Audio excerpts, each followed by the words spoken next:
అలానే మిస్సెస్రావు రెండు ఆంబోతులు పోట్లాడుకుంటే మధ్యలో లేగదూడలు నలిగిపోతాయి అంటారు పెద్దలు. ఇప్పుడు అమెరికా అలాంటి సిచ్యువేషన్లోనే ఉంది. ఒకవైపు ట్రంప్, మరోవైపు ఎలన్ మస్క్. వీళ్ళిద్దరూ అంతర్గతంగా వాణిజ్యపరమైనటువంటి బిజినెస్ పరమైనటువంటి వార్ చేసుకుంటూ ఉన్నారు. దాని కారణంగా అమెరికాలో ఉద్యోగాలు పోతూ ఉన్నాయి, వ్యాపారాలు పోతూ ఉన్నాయి, అక్కడ ఉన్నటువంటి స్టాక్ మార్కెట్ కుప్పకూలుతూ ఉంది. ఫలితంగా అమెరికా ఆర్థిక దివాళా అనేది ఎలన్ మస్క్ చెప్తూ ఉన్నారు.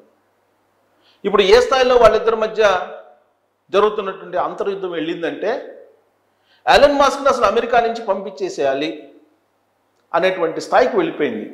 దాన్ని పరిశీలిస్తున్నామని చెప్పి తాజాగా అమెరికా అధ్యక్షుడు ట్రంప్ చెప్తూ ఉన్నారు. గ్రీన్ కార్డు ఉన్నంత మాత్రాన అమెరికా పౌరులు కాదు, అది కేవలం సౌలభ్యం కోసం ఇచ్చేటువంటి కార్డు మాత్రమే అని చెప్పి ఇటీవల కాలంలో ట్రంప్ చెప్పారు. అలాగే అంతకుముందు అమెరికా ఉపాధ్యక్షుడు జేడీ వాన్స్ కూడా చెప్పారు. మరి ఇలాంటి పరిణామం వస్తుంది అనేటువంటి ఉద్దేశంతో ముందుగానే ట్రంప్ ఈ విధమైనటువంటి వ్యాఖ్యలు చేశాడా అనేటువంటి అనుమానం కూడా ఇప్పుడు కలుగుతుంది. ఇప్పుడు ఎలన్ మస్క్ అక్కడ అమెరికా పౌరుడు, గ్రీన్ కార్డు హోల్డర్. మరి ఆయనకి గ్రీన్ కార్డుని రద్దు చేసి ఆయన్ని అమెరికా నుంచి పంపిస్తారా, పంపించే అవకాశం ఉందా అని అంటే రీసెంట్గా జరిగినటువంటి పరిణామాలను కనుక మనం తీసుకుంటే, అలాగే అమెరికా సిస్టాన్ని కూడా మనం పరిగణలోకి తీసుకుని విశ్లేషణ చేసుకుంటే జరగచ్చేమో అనేటువంటి అభిప్రాయం కలుగుతుంది.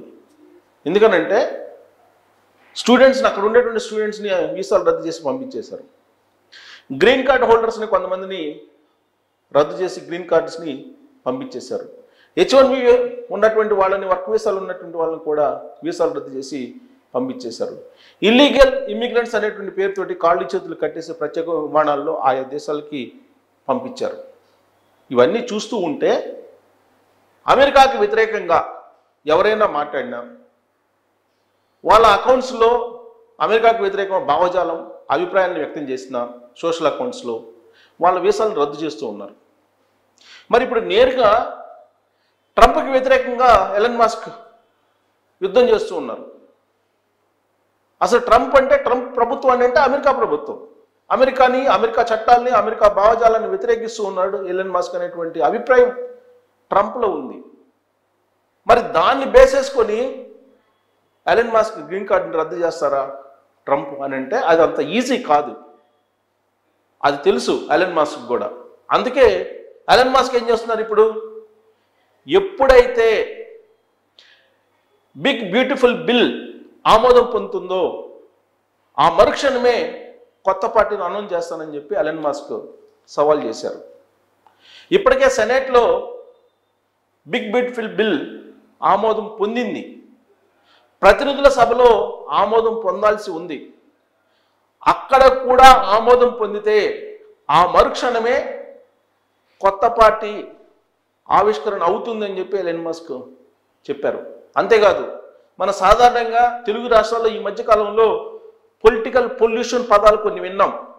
అలాంటి పదాలని ఎలన్ మస్క్ వాడారు. రిపబ్లికన్ పార్టీలో ఉండేటువంటి వాళ్ళు పందులు అన్నారు, ఆయన ఏకంగా పందులు ఉండేటువంటి పార్టీ అన్నారు ఏకంగా. అంటే ఆ స్థాయిలో వాళ్ళిద్దరి మధ్య అమెరికాలో రాజకీయం నడుస్తోంది. ప్రతినిధుల సభకి బిల్లు వెళ్ళింది, సెనెట్లో ఆమోదం పొందింది. అక్కడ కూడా ఆమోదం పొందితే అప్పుడు ఎలన్ మస్క్ విశ్వరూపం ఏంటి అనేది మనం చూడొచ్చు. ఇప్పటికే ఆయన ఒక సర్వే చేయించుకున్నారు. ఆ సర్వే ప్రకారం 80% మంది అమెరికా పౌరులు ఎలన్ మస్క్ కొత్త పార్టీ పెట్టాలి అనేటువంటి అభిప్రాయాన్ని వ్యక్తం చేశారు. ఆ సర్వేని చూసిన తర్వాత ఎలన్ మస్క్ కొత్త పార్టీ పెట్టబోతున్నారు అని చెప్పి గత కొంతకాలంగా వినిపిస్తూ ఉంది. అది నిజం కాబోతుందా అనేదానికి బలం చేకూరేలాగా ఇప్పుడు ప్రతినిధుల సభలో బిగ్ బ్యూటిఫుల్ బిల్ ఆమోదం పొందుతుందా లేదా అనేది ఆధారపడి ఉంది. ఆ బిల్లుకి సపోర్ట్ చేసినటువంటి వాళ్ళందరూ పందులు అంటున్నారు ఆయన ఎలన్ మస్క్. ఈ వ్యాఖ్యల కారణంగా ట్రంప్ కూడా ఏమీ తక్కువ తినలేదు. దానికి మించినటువంటి వార్నింగ్ ఎలన్ మస్క్ ఇచ్చారు. ఏమిచ్చారు, ఎలన్ మస్క్ ఇదే విధంగా వ్యవహరిస్తే ప్రభుత్వం ఇచ్చేటువంటి సబ్సిడీలు స్పేస్ ఎక్స్కి కానీ లేదా టెస్లాకి కానీ శాటిలైట్కి కానీ ఇచ్చేటువంటి సబ్సిడీలని ఆపేస్తే ఎలన్ మస్క్ కంపెనీలన్నీ కుప్పగొలుతాయని చెప్పి ఆయన అంటూ ఉన్నారు.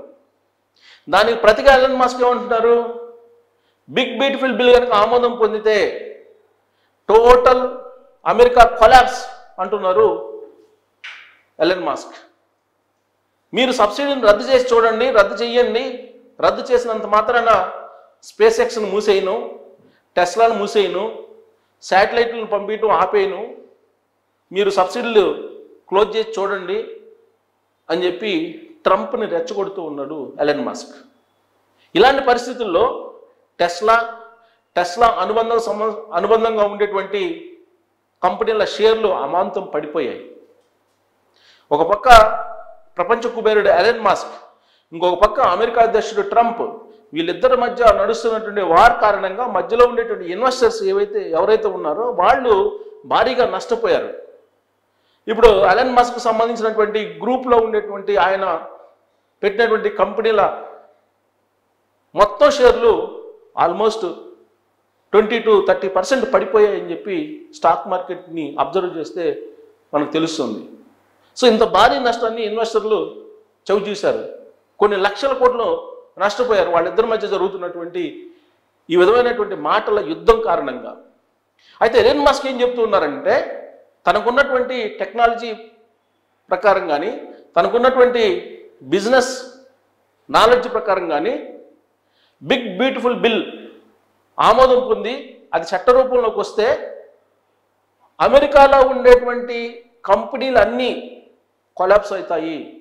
ఏదైతే ట్రంప్ చెప్పారో మేక్ అమెరికా గ్రేట్ అగైన్ అని, అది నెరవేరదు, దివాలా తీయటం ఖాయం అని చెప్పి ఎలన్ మస్క్ బల్లగుద్ది చెప్తూ ఉన్నారు. కానీ ట్రంప్ మాత్రం ఆయన దక్షిణాఫ్రికా పంపిస్తాను ఎలన్ మస్క్ని అని చెప్పి వార్నింగ్ ఇస్తూ ఉన్నారు.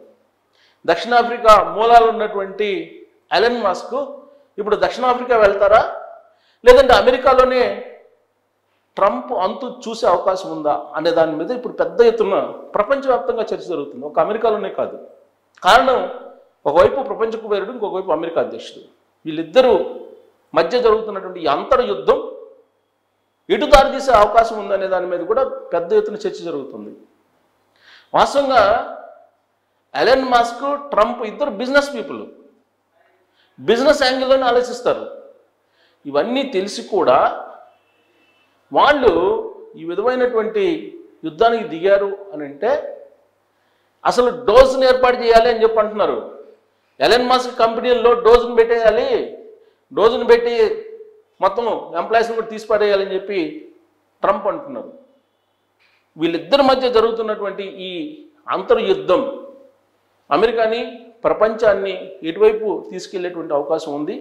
అమెరికా కొలాప్స్ కావడానికి వీళ్ళిద్దరి మధ్య జరిగేటువంటి వాగ్వాదం ఒక అస్త్రంగా పనికొస్తుందా, దాని ప్రభావం ఉంటుందా, అసలు వీళ్ళిద్దరి మధ్య జరుగుతున్నది నిజమా, లేదంటే బిజినెస్లో భాగంగా వీళ్ళు వాళ్ళ షేర్లని బాగా తగ్గించి ఆ తర్వాత ఇన్సైడర్ ట్రేడింగ్ చేయడానికి ఆడుతున్నట్టు నాటకమా, వాళ్ళిద్దరి మధ్య అసలు ఏం జరుగుతుంది అనే దాని మీద మీరు కామెంట్ చేయడంతో పాటు ఎలన్ మస్క్ పార్టీ పెడితే ఇప్పుడు ఆల్రెడీ అమెరికాలో డెమోక్రాటిక్ పార్టీ ఉంది, రిపబ్లికన్ పార్టీ ఉంది, బలమైనటువంటి పార్టీలు ఈ రెండు. అయితే రిపబ్లికన్స్ లేదంటే డెమోక్రాట్స్ అధికారంలోకి వస్తూ ఉంటారు.